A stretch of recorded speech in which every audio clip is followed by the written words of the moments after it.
Hello everyone, welcome to the Manse. I'm Miss Lydia Ruth and I hope that I can speak long enough for you to get something done today. I've been delaying coming because my house has really needed me, and when I get familiar with this camera where I can walk around and broadcast and talk while I'm doing things, I'll do that, maybe get a few extra things done. I did bring along some mending and I need to sew a button on, so maybe I'll do some of that while I talk to you. There was a time when I would do my ironing. If I had to iron the men's shirts or anything else, I would put the camera in front of me. I might do that too so I can get more done. And so I'll start out by saying, I always tell you, please walk through your house. Even if you're still in your sleeping clothes, just walk through your house for a few minutes. Breathe through your nose. Do a few stretches. And you will find your feeling of gratitude and exhilaration increases, I hope. And so, for you who are contrary, I will have to just put this in. Not everyone. It doesn't work with everyone. Always get that, don't you? And so I would say, go and get yourself dressed and ready. And I have a list of things I do. I bathe, put on clean clothes, put my apron on, fix my hair, make my list, have a cup of coffee or tea, and also do pray. And I wanted to talk to you more about how I get my Bible study in, and it's real interesting, and it's not what you think. And also, I have some exercises that I like to do, but I have lately been taking a 20-minute exercise video and making it stretch out all day. I'll go back to it after I have put a few dishes away, or after I have swept a little bit, or folded some laundry, or cleaned out a box, or done something else. I'll go back and do a couple more of those exercises. So a 20-minute program may take me all day because I simply could not afford to take the 5 minutes, 10 minutes, or 20 minutes out to stand there and do exercise when my mind was on so many other things around here. And as you know, it's hard to keep up with yourself. I mean, I'm the one that makes all the messes around here. I sew and I prepare food, and then I have to clean it all up, so I can't blame anyone but me. So I'll start out by saying we want to cover a few things today, and I can show you my teacup. I got this at the Goodwill many years ago, and it's a Royal Albert. Isn't it pretty? I don't know if it has a name, though. No, there's no name on it. It says made in England. And interesting how much it goes with the painted teacups in the background here. It's a Barbara Mock reproduction print, you know, that you get. I find them at the Goodwill and at Walmart sometimes.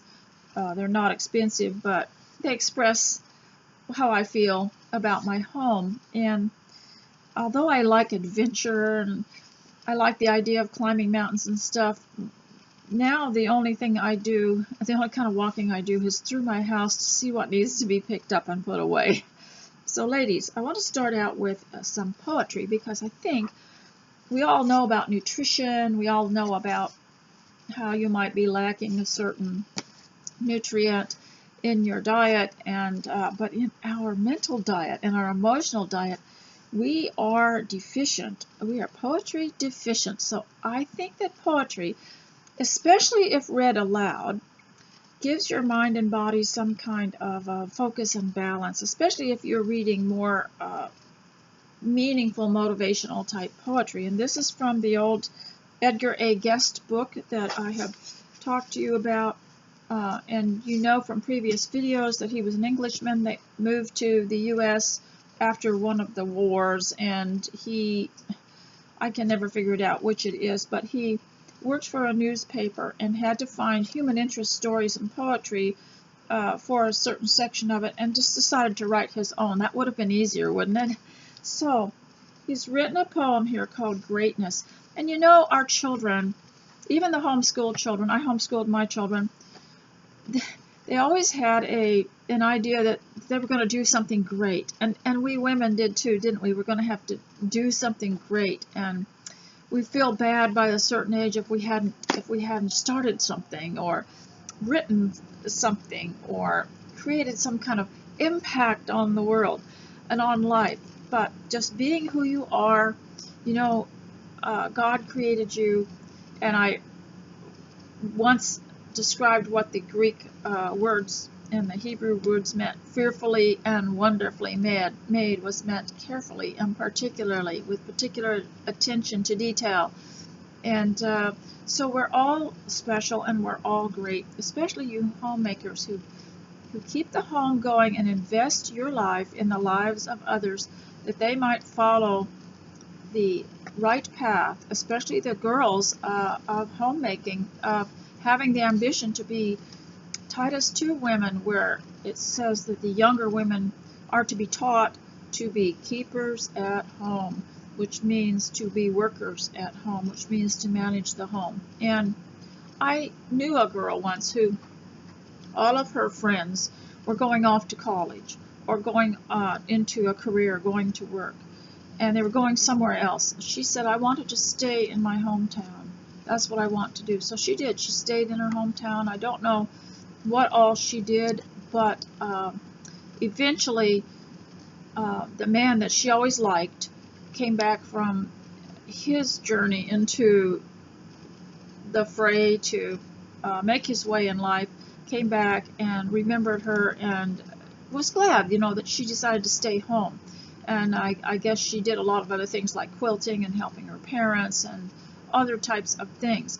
But that was the ultimate for her. She wanted to get married and have children and have her own home. And we all want that. Everybody wants that. But sometimes it's just like an afterthought. And so I wanted to talk about greatness as doing something that comes very natural and seems so simple, and yet some people overlook it for something else. And he has written this wonderful poem called Greatness. It says, and it just says, we all know that greatness is in doing the small things well, don't we? We learned that, didn't we? And as I go through today's talk, I will be homeschooling you, so all of you can say you were homeschooled. So when someone asks you about your education, you can say even if you're of vital years, you can say you're being homeschooled. And I'm taking the mystery out of it. It's no big secret, and you don't have to take a test. You just have to learn about life and how to live it joyfully and how to be content. So let's see. Greatness. We can be great by helping one another. We can be loved for very simple deeds. Who has the grateful mention of a brother has really all the honor that he needs. We can be famous for our works of kindness. Fame is not born alone of strength or skill. It sometimes comes from deafness and from blindness to petty words and faults, and loving still. We can be rich in gentle smiles and sunny. A jeweled soul exceeds a royal crown. Isn't that beautiful? The richest men sometimes have little money, and Croesus offs the poorest man in town. That is so sweet, and I just love the way he put together words. I just love meanings, deeper meanings of words, and double meanings and figures of speech, as you know. And as we go through life, we're going to discover many beautiful figures of speech. I have read this one before. It's called A Vow. I might not ever scale the mountain heights where all the great men stand in glory now. I may not ever gain the world's delights or win a wreath of laurel for my brow. I may not gain the victories that men are fighting for, nor do a thing in boast of. I may not get a fortune here, but then the little that I have I'll make the most of. I'll make my home a palace fine, my little patch of green a garden fair, And I shall know each humble plant and vine as rich men know their orchard blossoms rare. My little home may not be much to see, its chimneys may not tower far above, but it will be a mansion great to me, for in its walls I'll keep a hoard of love. I will not pass my modest pleasures by to grasp at shadows of more splendid things, disdaining what of joyousness is nigh, because I am denied the joy of kings. But I will laugh and sing my way along. I'll make the most of what is mine today, and if I never rise above the throng, I shall have lived a full life anyway. Now here's another one, and it's called As It Is. And this is for the complainers. We all tend to complain. Remember in the Old Testament where Moses, God chastised the people, and Moses coached the people not to be complainers, because complaining always drives down the morale of the home, in the family, and in an army, in a military, in a home, in a country. If it starts developing the quality of complaining, it will never rise above any of its faults. It will never rise above poverty. It will never rise above personal failure, personal life failure. And so the New Testament says, put away complaining. But anyway, this is called As It Is, and it emphasizes this lesson here. I might wish the world were better. I might sit around and sigh for a water that is wetter and a bluer sort of sky. There are times I think the weather could be much improved upon. But when taken all together, it's a good old world we're on. I might tell you how I would make it, but when I have had my say, it is still my job to take it as it is from day to day. I might wish that men were kinder and less eager after gold. I might wish that they were blinder to the faults they now behold.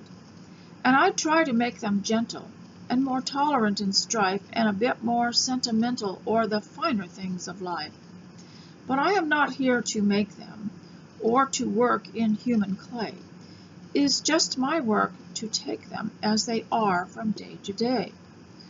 Here's a world that suffers sorrow.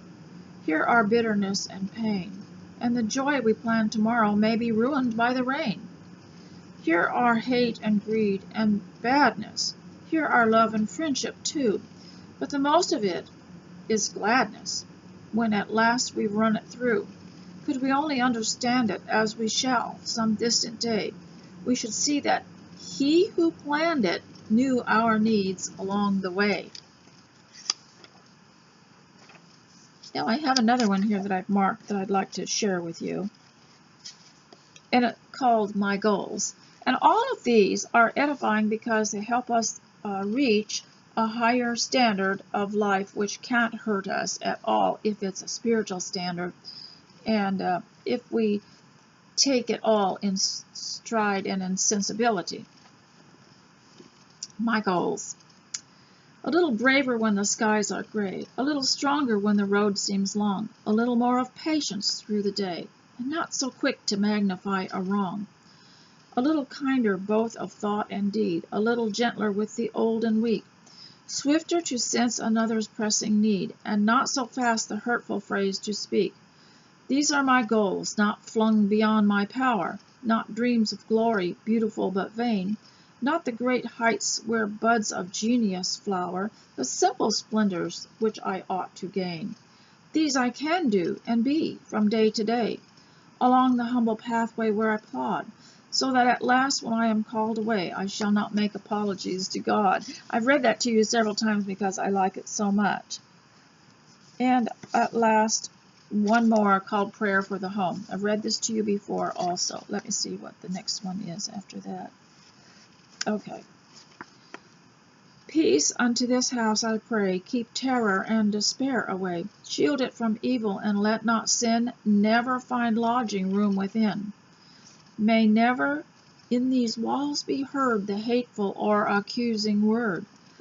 Grant that its warm and mellow light may be to all a beacon bright, a flaming symbol that shall stir the beating pulse of him or her who finds this door and seems to say, "Here ends the trials of the day." Hold us together, gentle Lord, who sit among this humble board. May we be spared the cruel fate of those whose hatreds separate. Here let love bind us fast, that we may know the joys of unity. Lord, this humble house we keep, sweet with play and calm with sleep. Help us so that we may give beauty to the lives we live. Let us love and let thy grace shine upon our dwelling place. That poem says a lot because, it says, may we serve by being a light to others. It says, help us so we may give beauty to the lives we live. And sometimes, as a homemaker, I don't know why it plagues the homemaker more. Probably because the woman who has a job outside the home isn't home long enough to have company so much, isn't home long enough to teach her children, and so she gets no back talk. And so you become a homemaker, you have a little more time, you have some company, someone comes over, and they give you a hard time. And they can, this is one thing that all these poems have warned about, is don't let this kind of negativity to spoil our homes and the atmosphere of our home life. But sometimes you will get someone who's very negative and is not edifying. And the thing that I think about this when I'm reading these poems is that you have to be very careful that even if you decide not to kind of avoid this kind of company, there's a danger in even being around them because you start to develop their attitudes. If they are quick to be contrary, to contradict everything, to talk down about life, you may say, well, I can't see this person anymore. I'm just going to kind of hold off on the contact with them. But then pretty soon, others can tell you've been around this person because you start sounding like them in your less than hopeful attitude. So we have to be careful. We've got to protect ourselves. We have to be careful of that. Now, I wanted to read also from here from 1 Thessalonians chapter 4, verse 11. And if I were homeschooling you, I would say, why is it called Thessalonians? And you'd have to look that up and find out why. And so it says, aspire to live quietly and to mind your own affairs and to work with your hands as we instructed you, so that you may walk properly before outsiders and be dependent on no one. Oh, isn't that loaded? So that you may walk properly before outsiders, so that you may be a good example to them, be upright in front of them, and be dependent on no one. And that means not be a burden on anybody. And so I'm sure it means also not be a burden emotionally or physically, or wanting things as much as possible. We take care of ourselves. Excuse me. So the Greek word was aspire. Aspire to live quietly. I wanted to read that, what aspire means, in the Koine Greek. It can be translated as to breathe upon, or to love, honor. And the other one was to be enthusiastic about striving for something. So I'm going to try to find more meanings of it here. It says to be aspire is closely linked to the pursuit of righteousness and the fulfillment of one's calling. It's not merely about personal ambition, but directed toward edifying others and to service of God. You might want to look that up yourself.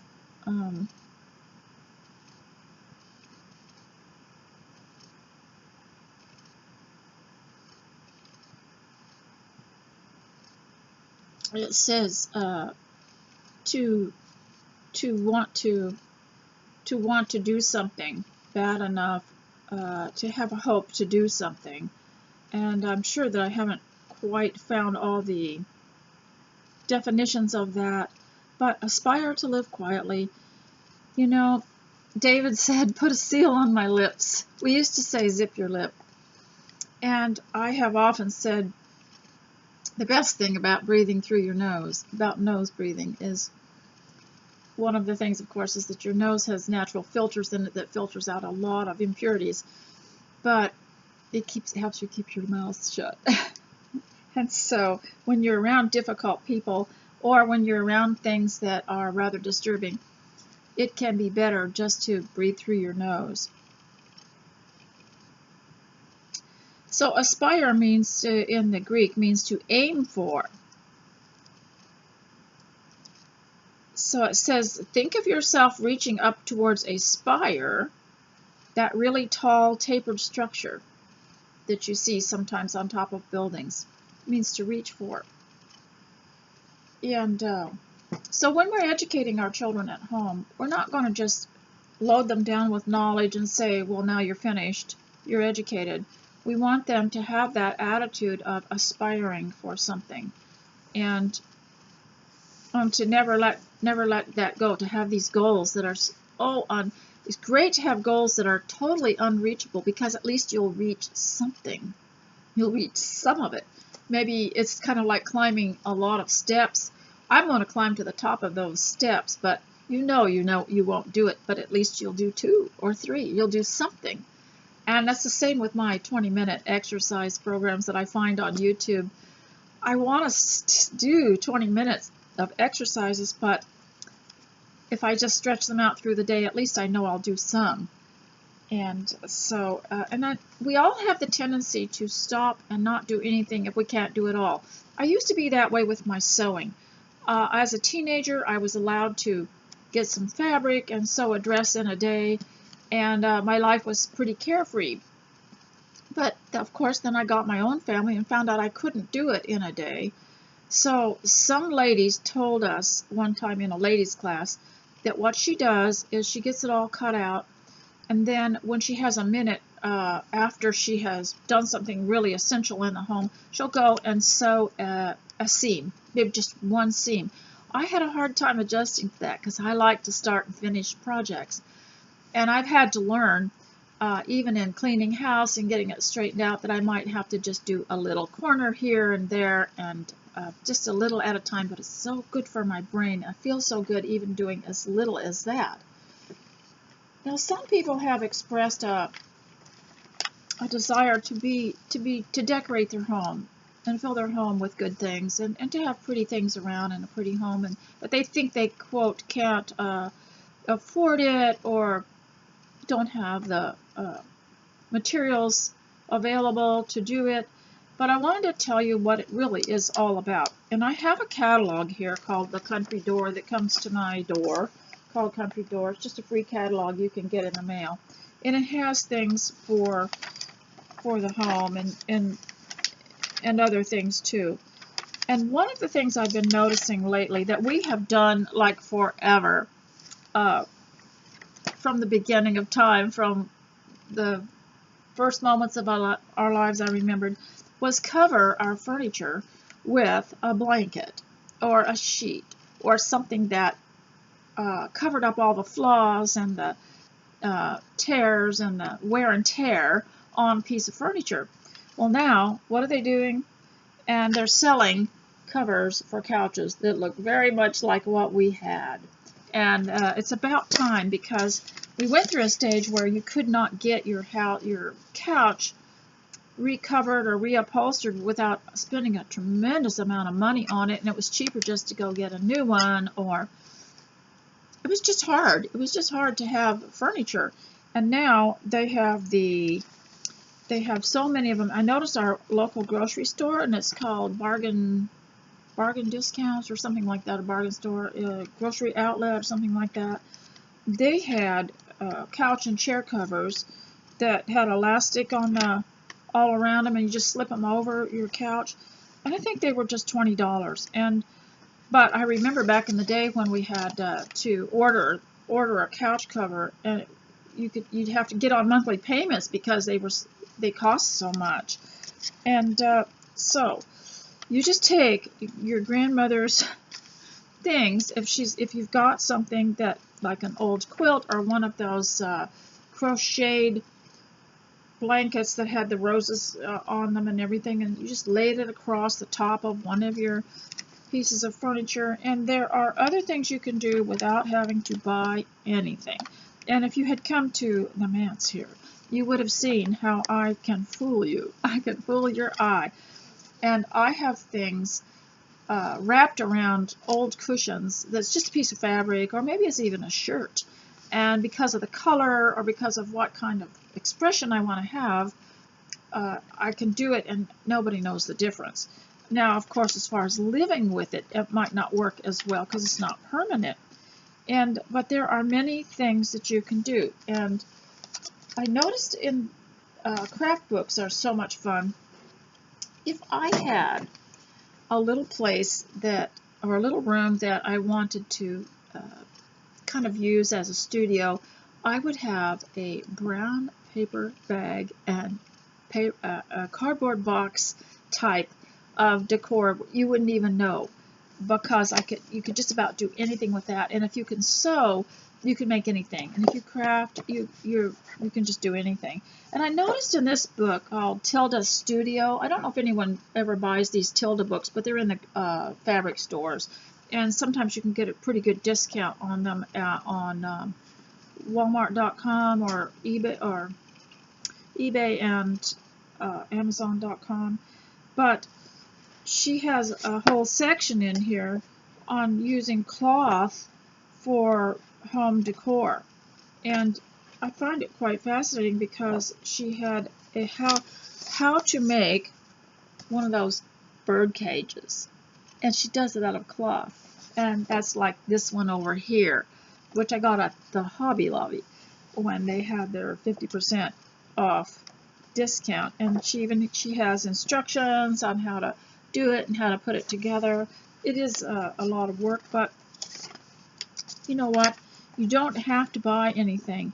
You could even get, if you wanted to do a color theme, you could just get your jars out with the lids and put buttons in a jar and set that somewhere. And you can even make florals out of paper, which you just dip in a little paint, and you can make bouquets. And when we were children, we just loved doing that. And you can make doilies out of paper too, just to put on surfaces, where you lay your coffee cup. And there is so much you can do. I even heard of a lady who she had some old skirts she couldn't wear anymore, and so she started putting them on the little round end tables, and then she'd put something on top of them, and nobody knew. And there's just so much that you can do, and you don't have to afford it. You just have to have an innovative, creative spirit, which you can touch into little by little. It's not something that you're zapped with, but you just try one thing, and pretty soon you stand back and look at it, move it around, look again, say, no, that won't work, try something else. Also, old fabric. Pieces of fabric can be used for many different things in the home. And it's just a matter, I've told you before, and especially you need to tell if you're a homeschool lady, if you're homeschooling your kids. If you have creativity and you have resourcefulness, I told you what resourceful meant, meaning to reach deeper into the resources that you have, and even if you don't have, you can invent them. And if you have good manners and good speech, good speaking ability, and if you have cleanliness and neatness and tidiness, you have everything. You can do anything, and you can even market your skills. And if you have kindness and love too, there's great value in that. And so, but the reason that I began decorating my home is because, first of all, I couldn't have the new things. I couldn't have the matching furniture. I knew that was out of my range altogether.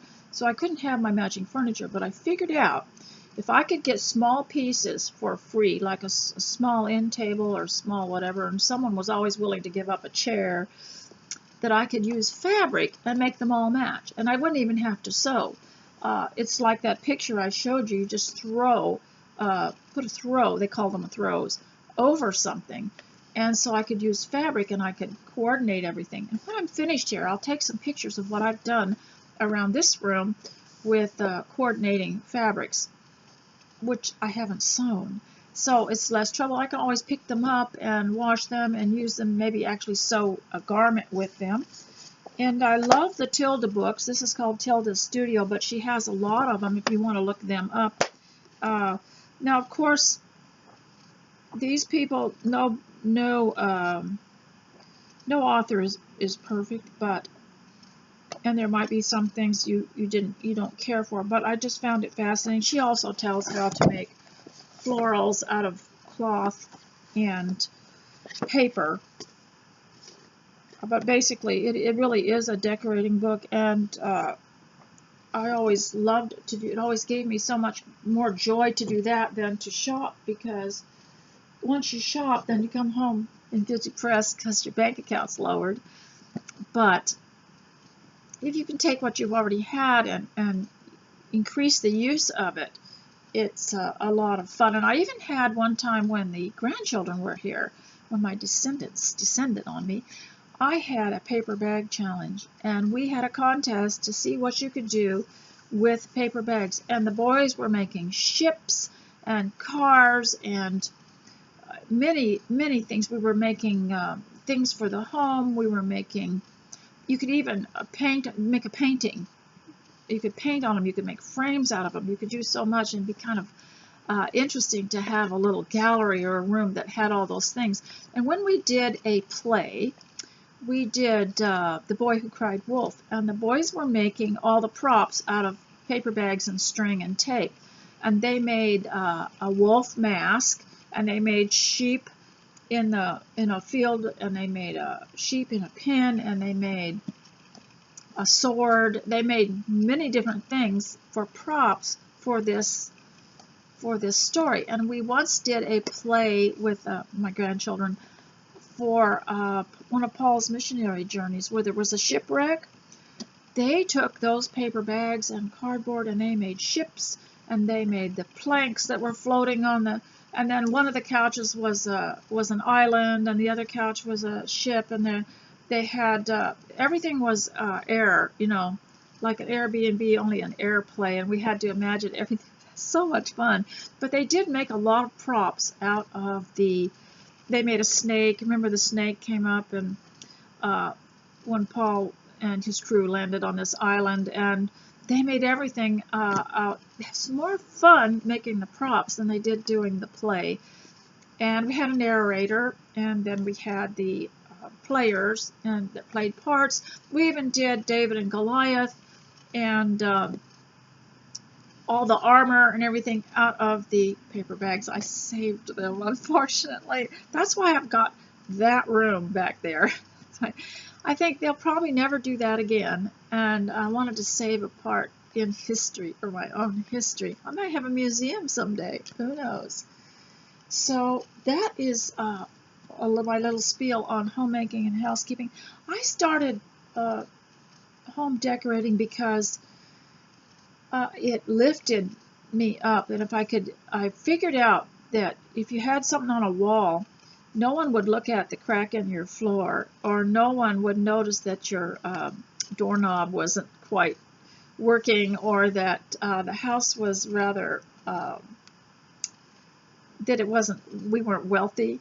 But once I got the house decorated, and a lot of it was my own artwork too, and it wasn't fancy or anything, once I got it decorated, then nobody actually noticed some of the wear and tear in other areas. And so that was one of the reasons I did it. The other reason was that because I wanted to stay home, I realized that if I was going to feel happy and uplifted and edified, I had to have a surrounding that was cheerful and that had what I liked in it and that made me happy. And sometimes I'll walk through and I'll just think, I have a feeling. I'll walk through and I'll go into a little area and I'll think, why do I feel happier over here in this little pocket, this little corner? And I'll try to analyze it and see, okay, why am I so much happier to come over here? And why is it I feel foreign over there? I don't really like that corner. And I'll try to improve it. And I'll try to think, well, I'll take out something that doesn't, what is it? It doesn't please me now. And I'll take it out. And one of the reasons I love being home and the home is because it doesn't argue with me. If I want to put that pillow over there, because it makes me happy or because I want to, it doesn't talk back to me and say, I don't want to be here. And if I change my mind and I want to cover it or put it away, it doesn't scream and holler and get upset because I changed it. And so we have a good relationship because I'm the boss. So ladies, let's keep going here, and let me check my notes to see if I told you everything that I wanted to tell you.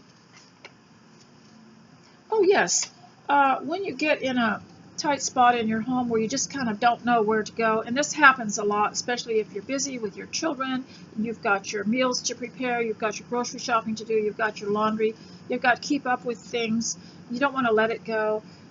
You can get a little bit like stuck, I don't know where to start. And so I remembered there was a scripture that said, gird up your loins with strength. And you know, I looked up that word gird, and it comes from the word girdle. And a girdle was a long piece of cloth that wrapped very close to your body to hold your clothing close to you. And it just means to fortify yourself. This is gird up your loins, to have courage. And so you just sometimes have to pull yourself up from within to do things you don't want to do. That's where character comes from, is overcoming yourself, and it's self-control. And I really think self-control is one of the bases of homemaking, because you do things you don't want to do. That's a really test of self-control, is to go out there in your home and into the formidable parts and make them not only orderly but also beautiful. I wouldn't be content just to have a neat and tidy place. I'd want to put something else in there to make it beautiful. And I know one lady who uses her books. She's been a homeschooler. She's collected a lot of books. And now that her children are gone, she takes those books and divides them into colors and sizes. And if she wants to decorate with a certain color, let's say red or blue, she gets all the books that have those covers on them and lines them up on the bookshelf that she has. I think that's a great idea. And so let us begin a few other things here. While we're talking about creativity, I mentioned the American Girl's Handy Book, but probably every country in the world has an ancient book like this, written in the 1800s for girls.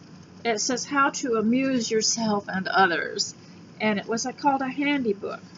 And so I was reading in this about quiet games in hot weather. It's freezing here. That's one reason I find it hard to get up here to talk to you, is that it's just so cold all the time. And I want to sound warm.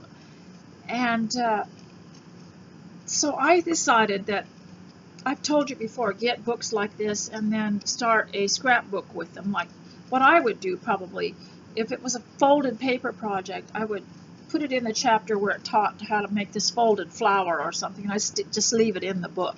However, it does have it wears and tears on the spine of the book. So if I were to leave this, I would probably have it in a box with the projects that went with it, or started a notebook, scrapbook, and kept it together with this book in the bookshelf where I did all the projects. And I'm always talking about, oh, why don't you kids do this and why don't you do that? Well, I think I'll do it. And that is really the best thing you can do. Let me see what happened to that. There's a poem about this, okay? And it's called Sermons We See. I've quoted this many times, okay? So ladies, if you're at home, or if your children also, who you've been careful to educate and to give a good religion to, but they're not following it, and it's really eating at you and it's disappointing, I'd like to read this little poem called Sermons We See. And that's why I say, yes, I'll take the American Girl's Handy Book. There's another couple favorites that I like, the Christian Charm Course and the Man in Demand by Wayne and Emily Hunter, written in the 1960s, I think. And I really enjoy those two books a lot. And they settle me and get me back to the basics of good ways to dress and manners and talk and conversations and things like that. But I always say, just do the projects yourself. Homeschool yourself. One day someone will open up your bookshelf and have all that curriculum ready for them. Sermons we see. I'd rather see a sermon than, this is the Edgar A. Guest book again. I'd rather see a sermon than hear one any day. I'd rather one should walk with me than merely tell the way. The eye's a better pupil and more willing than the ear. Fine counsel is confusing, but example's always clear. And the best of all the preachers are the men who live their creeds. For to see good put into action is what everybody needs. I soon can learn to do it if you'll let me see it done. I can watch your hands in action, but your tongue too fast may run. And the lecture you deliver may be very wise and true, but I'd rather get my lessons by observing what you do. For I might misunderstand you and the high advice you give, but there's no misunderstanding how you act and how you live. When I see a deed of kindness, I am eager to be kind. When a weaker brother stumbles and a strong man stays behind just to see if he can help him, then the wish grows strong in me to become as big and thoughtful as I know that friend to be. And all travelers can witness that the best of guides today is not the one who tells them, but the one who shows the way. One good man teaches many. Men believe what they behold. One deed of kindness noticed is worth 40, they are told. Who stands with men of honor learns to hold his honor dear. For right living speaks a language which to everyone is clear. Though an able speaker charms me with his eloquence, I say I'd rather see a sermon than hear one any day. You know, when you're home and a homemaker, you young girls better listen to me. You can live your character better in the home, and you can develop it better, and you can grow it better. You go out to a college or to work, they are going to control you. Somebody else is going to control your thinking and your mind and your beliefs and your actions. You have no time for your family when that happens. If you are a young woman and your parents desire for you to stay home, you go for it, because the world is more available to you for pursuing all of your talents or developing skills, more so than an employer or a college would have. Now, this kind of life, I've always said, stay home till in your father's home till you go to your husband's home, but it only works if your family is on board for it. It doesn't work for everybody, but it is made for everybody if they want to work it. So ladies, I really fumbled through that one, but I wanted to read this little thing here about the summer activity in the American Girl Handy Book, and then I wanted to show you a couple more things. So I mentioned, if you have good speech, if you have good courtesy, which the Bible mentions, which is the same as manners. If you have good speech, you have courtesy, you have cleanliness and orderliness, and you have resourcefulness and creativity, then you're never without hope or ambition in life. And do you remember, lately, I don't like to bring the current news into this, but I'm going to read something here that I thought. There was apparently some woman complaining on one of those shorts or TikTok or something like that, that now all government workers who had been working from home had to show up to work, in a workplace. and she was complaining because she would now have to put her kids in a daycare, and she would have to there were many different inconveniences because of it, and now it was going to just crunch into her time and a whole lot of other things. But here's what I thought about it, and I'm all in favor of people working at home. I find work out there sometimes rather tedious, and probably if you have worked outside the home, you know how much time is wasted in those offices or places of work. And even in some kind of labor jobs, there's a lot of standing around, whereas at home you can be more efficient with your time. I understand that. But if you're working for a company or for the government and it wants you to go back to work, here's what I'm saying as a woman. This was a woman who was complaining that she was going to lose her freedom. She was home. She was at home. She realized, the privilege and honor of being at home. But listen to this. She does not have to do all that. That's what I say. She doesn't have to get in her car and start running her kids around to different activities and different things and get a caregiver and get a babysitter. She could be a homemaker and learn to manage her husband's paycheck. Now, her husband worked for the same government job as she did, so he's probably bringing in an adequate amount of money, plus he gets benefits. They get nice retirement and everything. So she could be a homemaker and learn to manage her husband's paychecks. How many of you had mothers and fathers, mothers who were homemakers, and the fathers were the providers, and the mothers did an excellent job managing that money so that they ended up with a profit. They could buy a house. They could do good things with it. And she never had to go out and get a job because she managed it so well.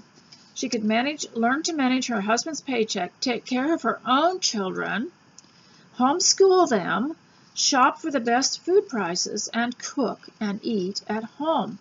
I'm exclusively eating at home. Once in a while I might bring home something from the deli if we're late from some appointment and my husband wants something hot to eat when he gets home, but I've almost exclusively begun eating at home.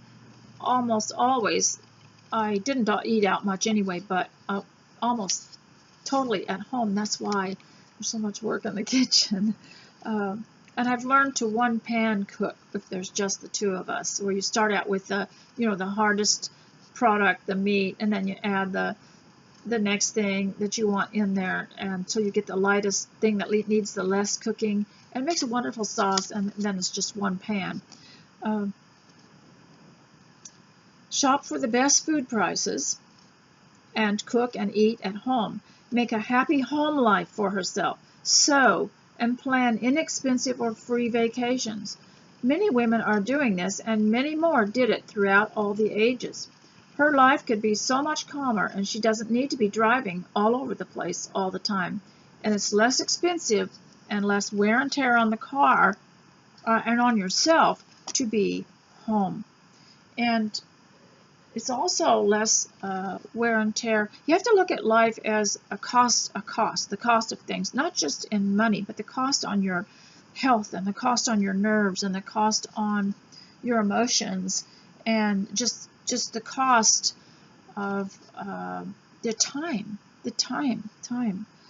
So here's the doorstep party and quiet games for hot weather. And I love the old I guess you called them lithographs, I'm not sure, but they were a black and white print there of looks like Victorian families sitting on the porch. The porches were used, porches disappeared during a certain era of time, but they were part of, they were like another room on the house, but they also extended out into the neighborhood, and they kind of watched out for each other from their porches. Now, so this is an American book, but you probably have stuff like this in your country. And this was written in the 1800s, but it's been reprinted by, I believe, Dover Books. I don't know, there's all kinds of reprints of the American Girl's Handy Book and the American Boy's Handbook. There's all kinds of reprints from different companies. So, and I don't know which one to recommend. You've got to be careful who the editor is, because they always put a little chapter in the front with their opinion in it, which sometimes not so good, because they believe that the Victorians were suppressed, repressed, depressed, and prevented from life and locked up at home. They just had a dim view of Victorians, but they loved their crafts and things like that. It's like people who think that, and I've heard this because I've been overseas, oh, your countries, you live in a terrible country, America's a terrible, wicked place, and then I'll find out that they planned a trip to America and they're going straight to Las Vegas. So these people, whoever publishes these, they just love these old crafts, and they love Victorian decor, the old Victorian couches and stuff, but they didn't like the Victorians, because the Victorians were people who had self-discipline that was that they couldn't live up to. Remember Linda Lichter's book where they wrote about how these poor people needed to be liberated from their rules and from their courtesy and from their beauty. But anyway, doorstep party and quiet games for hot weather. In the state of Kentucky, in one of those towns, the writer's early childhood was spent in summers are long, and frequently very hot spells occur, when even in the early morning hours there is no refreshing coolness in the air. Now, I know when I lived in Australia, the summers could get very hot, and people would just take that time to go lay down low, where it was cooler. And that was the time where they just rested. And it was really, really nice. Kind of gave a new lease on life for the rest of the day. As the sun rises higher and higher in the heavens, its rays grow fiercer and fiercer until by afternoon the heat is so intense that few people care to venture out of doors unless compelled by business or necessity to do so. At dusk, however, after the heat of the day is spent, and the air, although not cool, is a degree or two less hot, the population of the town makes itself visible. Ladies and children clad in the thinnest of white and light-colored muslin gowns emerge from the houses to sit upon piazza and doorstep, and there welcome the husband, father, and brothers of the family upon their return from business. That business which is never neglected, no matter what the thermometer may register. After tea, the doorsteps are once more taken possession of, and to enter the house again until ready to retire for the night is not to be thought of. Friends and neighbors making social calls are received and entertained informally upon the doorsteps, and sometimes when the party becomes too large for the steps to accommodate, chairs are placed upon the pavement immediately in front of the door, and no one feels, while occupying one of these seats, that the position is at all public or conspicuous. They just extended their porch. Hatless and bonnetless, as all of the ladies and children are, the warmth of the evenings making all head coverings and extra wraps unnecessary and uncomfortable, the streets present a gay and fete-like appearance seldom seen in our eastern towns. At least this is as it was then. As one of the band of merry children, I played oats, peas, beans, and come philanderers upon the sidewalk. I have no idea what those games were. And I do not think these customs have changed much since. Later, when I and my young friends had outgrown the ring around the rosy games, we used to gather upon the doorstep and there chatter away about the day's doings or whatever interested us at the time. When tired of talking, we would amuse ourselves by playing quiet games or telling stories. Sometimes the thoughtful mother of our young hostess would add to our enjoyment by serving some light refreshment, such as ice cream or fruit. Now, I believe there might be a recipe in here for their old-fashioned ice cream. There were many different ways to make a gelled product or a frozen product without all the additives that they have today. The greatest treat, and one of the most appreciated, was when we were invited to partake of a great crisp frozen watermelon, whose red core, sweet as sugar and cold as ice, quickly melted away between the rosy lips of the little guests. We were not always thus favored, however. The refreshments were ever a pleasant surprise, but the pleasure of our evening was not marred by their absence. The remembrance of that very pleasant time we used to have at these impromptu little parties urges me to devote some pages of this book to the description of a doorstep party, that by acting upon the suggestion others may enjoy them even as that we did in that little Kentucky group of girls. Now is just the time for a doorstep party. Now, when the beauty of the evening lures us from the lighted parlor to the shadowy piazza and their coolness, so attractive after the long, hot summer day. This should actually be a little movie, shouldn't it? Here soft breezes fan our cheeks, and here perhaps the moonlight, filtering through vine and trellis, is carpeting the floor with lacy shadows, and with its soft, mysterious light is casting a glamour over all familiar things. It is a modest little party, a doorstep party, a simple way of entertaining one's friends of a summer evening when the heat will not permit the exertion of active games. The delightful outdoor surroundings give it a novel charm and make it entirely different from the frolics usually indulged in during the winter season. Because the entertainment is not noisy, it need not be the less enjoyable, and a party of bright, merry girls will derive plenty of amusement and fun from the quiet games of a doorstep party. The following I would suggest, if you're homeschooling and you've got girls, I've got the book here for boys. Boys might like it too, but they have their own activities. Some of them very similar to this, and it could be combined. But when my daughter was being homeschooled, she did a lot of these projects in here, and I still have some of them. It's so charming. They're such quiet little projects. It's like working quietly with your own hands, minding your own business. The following will give an idea of what games are suitable for a quiet occasion such as this. Well, the first one is the 5-minute conversation, and that shows you how to draw a little program for it, and how to be the timekeeper. And then there's the singing school, and there is what will you take to a picnic game, and shadow verbs, and it's very interesting. So I won't read it all. But I just wanted to pique your interest in this. Now, I mentioned when I first began how I had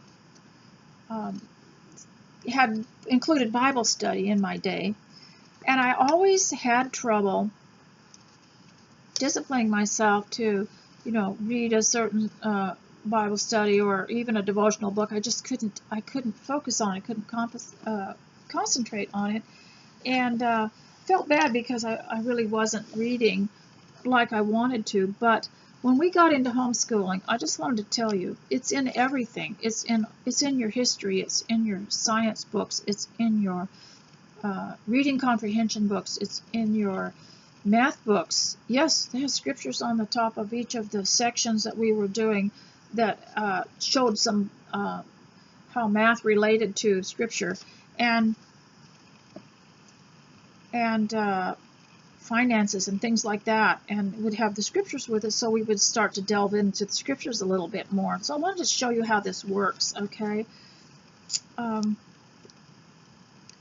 So here is to find the action verbs, or recognizing helping verbs and action verbs.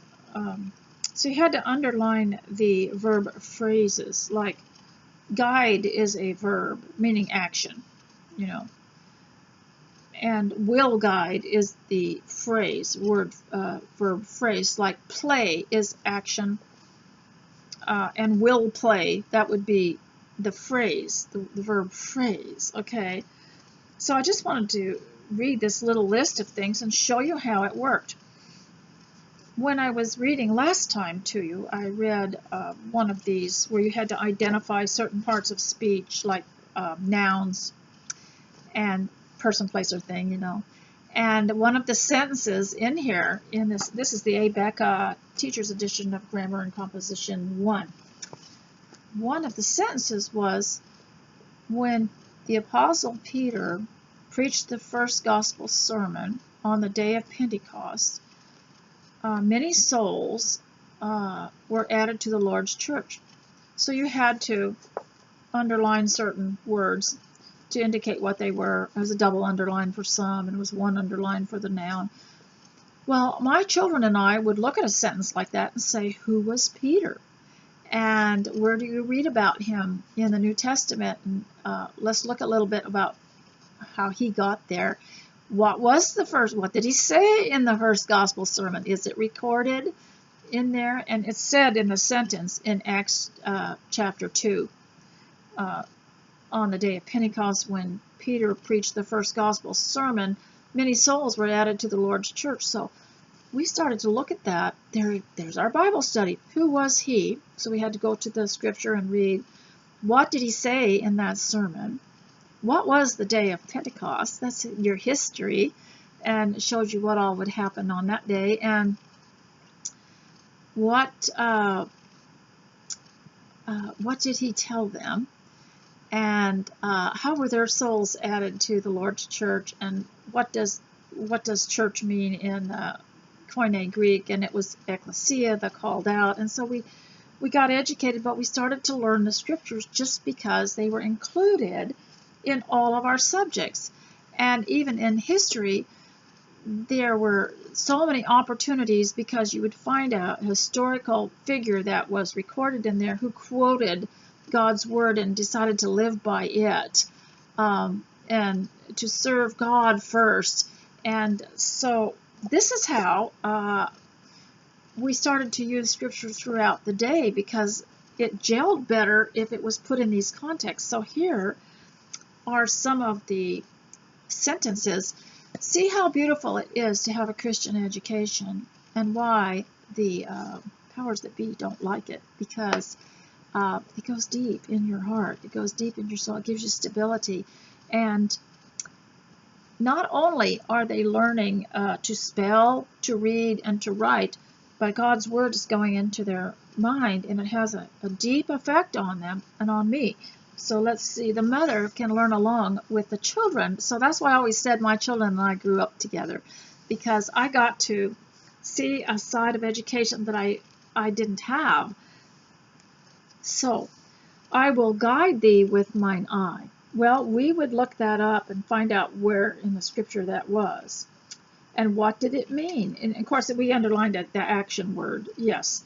But there's more to it than that. You can't just take your kids through this stuff and say, oh yeah, you got that right, you got that right. It was linking action word and a helping verb and all that. They have got to ingest it into their minds. And it's like I say, sometimes we're really faulty about our reading. We'll let the children read but not understand, and they'll say, oh yes, I read that, but they don't have a comprehension. So let's comprehend this. This is really important too, because in our political era we're living in, where everything is politicized, we need to understand law, and we need to understand how people twist things, and how we need to have comprehension. So this will help you. So I will guide thee with mine eye. What does that mean? And what this is God, because they always capitalize words like mine if it means God. And I will guide thee with mine eye. Well, what in the world does that mean? And what is God's eye? And how does he guide you with his eye? That's interesting. So we would delve into that, and we probably wouldn't even finish the lesson that day. And we could make a book like this last for years and years and years. I believe it's 4th grade, maybe 6th grade. We never really got past some of these because they were so they're so thick and they're so intelligent. You don't really, they're college level, really they are. Most of the Abeka books are. Um, you shall be hated of all men for my name's sake. So we would look up where was that found in Scripture, and why would you be hated of all men for Christ's sake? Why do they hate goodness and kindness and love and Christ? And we find different reasons too. One is that they're jealous and they want control over someone. And if you love God and you give your heart to Him, that other people can't use you or control you. Thy statutes have been my songs. That would have been written probably by David, who took the laws of God and created songs out of them. I will be their God, and they will be my people. So we would go look at that, and who cares about the linking verb? We started to delve a little bit further into this. A wise man will increase learning. Well, we find that in the Proverbs. Which one was that? And how do you increase learning, and what does wise mean? We would really go into that. So now I want to read to you Recognizing Helping Verbs on page 60 of the Grammar and Composition of the Abeka book, Grammar and Composition 1, which I think was 4th to 6th grade, I'm not sure, but I just want to read this to you because you'll be right up there with the rest of the homeschool graduates when you get finished with this, because here you have to underline the verb phrases. But I didn't even see the verb phrases when I started reading it because it's absolutely so wonderful. And I want to read this to you. We should always be cheerful. The times may be difficult, but a sad and gloomy countenance will not make them any easier. And I thought of that while I was getting ready this morning, is when your funds are low, when your money is low, and when someone is sick in your family, or maybe you've lost your husband's lost his job, or you have to relocate, or things aren't going well with your children, or when life is at its worst and the disappointment floods in, that's the time when we really need to dress up and look good and be happy. And you remember one of the little plays I've read to you a time or two, and Janine has it on her site on homemaking. It's on the sidebar of my blog, and you can click it on and go to her videos where she has read When Queens Ride By. And this woman learned, she's very stressed out, trying to make ends meet.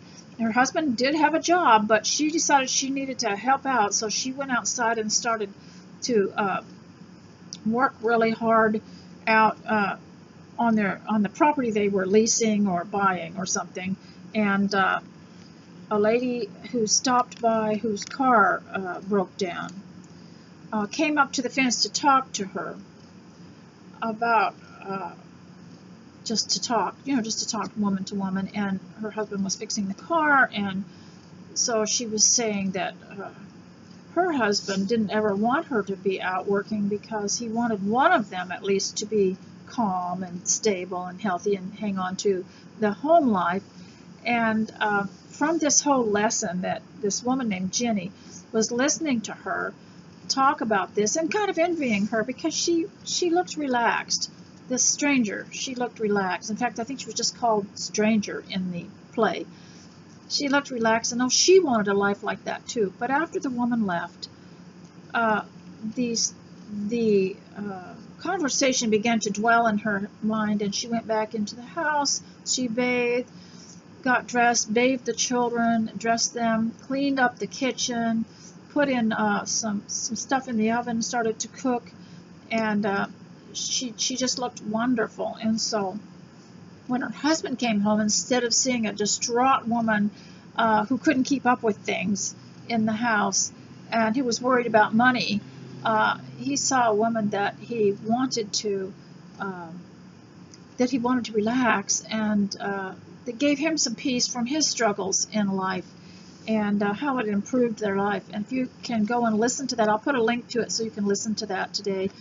You can also maybe find it typed up somewhere on the web. Years ago, somebody had typed it up and done a very good job of it, transcribed it or something. We used to get it in little printed booklets. Sometimes you could get them 10 for $1 or something like that. So let me continue. We should always be cheerful. The times may be difficult, but a sad and gloomy countenance will not make them any easier. The flower is made by the sunshine. It is not made by the clouds. Our hearts can be filled with warmth from the good things around us. We may have troubles, but we should not allow discouragement. No one can be completely free from problems. We should extract courage and fortitude from them. We should look on the bright side of everything, and then we can receive the maximum happiness from each day. Now, of course, you've got to be careful with that.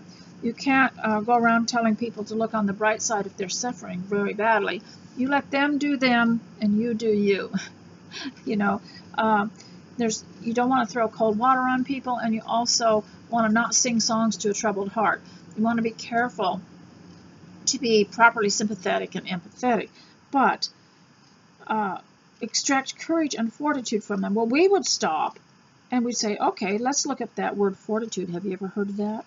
And courage. We would look them up, we'd define them, we'd discuss them, we'd find characters in the scripture that exemplified these qualities, and so it was a well-rounded study, and we didn't worry about getting through it or finishing the book at the end of the year or tests or anything like that. The important thing was the lesson, and my children never had any problem with carrying on life as normal after this.